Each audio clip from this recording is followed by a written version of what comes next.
In the rock itself, you can't see his eyes. Only when the digital photograph comes out, you can see he's actually wearing a crew mask. When I took this rock to the Antique Roadshow, I stood next to a fourth-generation San Franciscan who said that is the Berkeley Marina looking towards San Francisco Bay, and that is where he put his boat in with his baby, or with his wife. She pointed out the mountain range here, shrouded in fog. It's where the waves crash into the shore right there. Is called Rocky Point, and that's where the bodies of Lacey and Connors washed up. Across the bay is an island called Bird Island, or Alcatraz. You'll see the island, you'll see the Golden Gate Bridge, and the Trans-American building right there on the left. Can you see that okay? Are you familiar with San Francisco's skyline? Yeah, I like San Francisco. Okay. All right. The birds are very grainy here, but as you look in the smaller pictures, you can make out that they're big, large geese-looking birds there.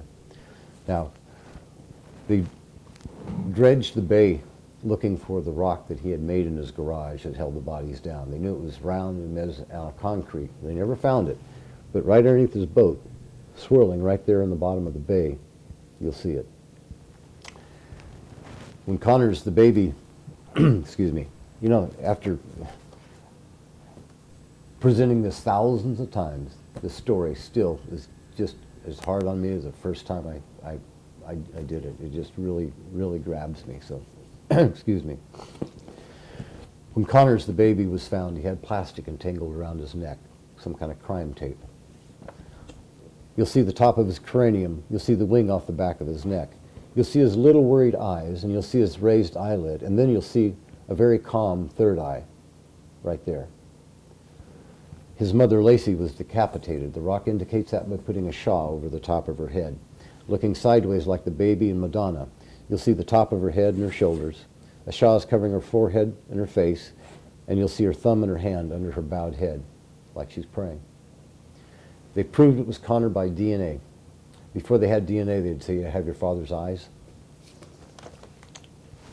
The little baby's eyes, mouth, and nose are the Scotty dog's eyes, mouth, and nose. The eye, or the ear of the dog, is the third eye of the baby.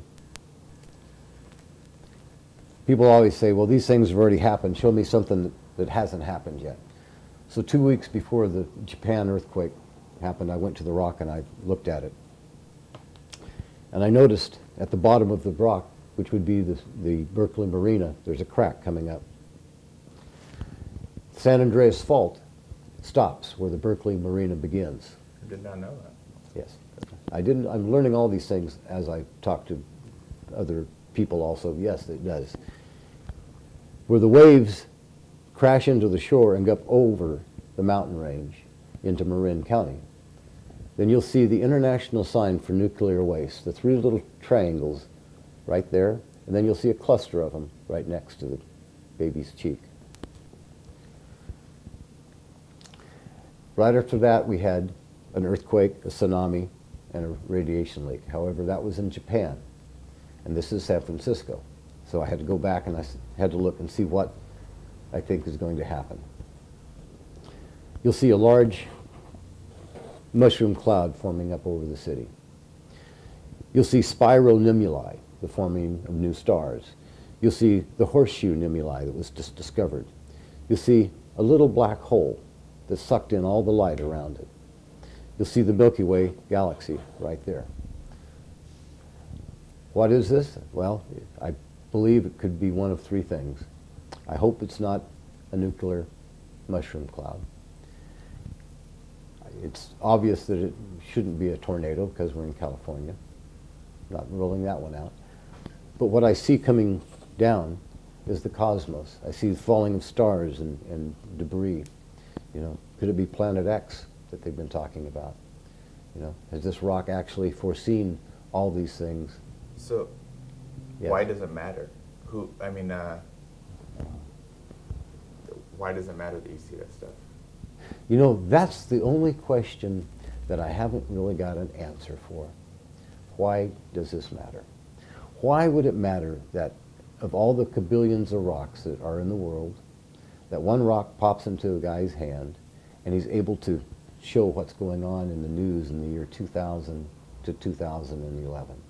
Why does that matter? Why does it matter that we're not here all alone? Because we have to have something to believe in. That's why it matters. You have to have belief. If you have nothing else, you have to believe in something. That's what this is about, is belief. That's why it matters. You have to believe that there is something out there that loves us enough to stamp our pictures on it and to let you know that things are getting short before the end. Every time God decided he messed up and wanted to reinvent things, he wiped things out with floods. You know, these things that, but he always warned people before he did it, before he went in and turned the city to salt. He said, hey folks, get the hell out of Dodge or you're going to be a pillar of salt tomorrow. He always warns you. Nineveh was going to be destroyed. He put a guy in a boat or a whale to drop off and say, hey, we got bad news, man. You guys, if you don't change your ugly ways, you're going to be dead. It worked. He got them to change their ugly ways. And that's what Rockadamus is here to do. He's here to make people change their ugly ways of killing each other. I hope I answered your question. You know, you asked those very difficult questions. I really want you to know that, you know, because that's one that hurts a little bit, you know. Why have I spent 10 years of my life, you know, without family and trying to convince people that this is a harbinger rock? It wasn't because it doesn't matter. It does matter. Really important. I think it's just an awesome story of something that we never thought could happen, because this is going to be the norm. Rockadamus is just the precursor to the change of paradigms.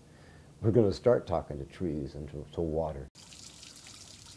You know, our Nostradamus, he would have a bowl of water and he'd run his finger around in the water, and that's how he got enlightened. You know what they just found out? That water, by putting certain machines around it, can hear them talk somehow. And when they say the word Hitler, the water just reacts crazy. And then they say the word Jesus and the water calms. So now we can actually communicate with things that we never could before. With digital photography, we can communicate with rocks. You know, just exciting times. That's why it matters, man. We can open up our portholes to God and touch him, literally. You know, this is exciting stuff. Do you want to convert people? Pardon? Do you want to convert people? No, I want to enlighten people. I have no agenda for converting anybody. You know, everybody has their own pathway to the mountain. You know, I'm certainly, you wouldn't want to take my pathway to the mountain. You know, it's been a rough one. Your purpose in life is focusing you to a place of light, I'm going to say. I don't know why I use that word, but you're going to a pinnacle of light. You got to press forward, and that's where I am. I'm pressing forward, and I know that the torch is about ready to be passed, because I can feel the hands reaching for it now. Before I could see them running off as fast as they could, but now I see them slowing down. And right before you pass the torch in a relay, you know, you have to let them know you're there. You have to say, hit. And they throw their hand back and you give them the rock, and they take off, and you can fall down to the ground and die, whatever you want to do.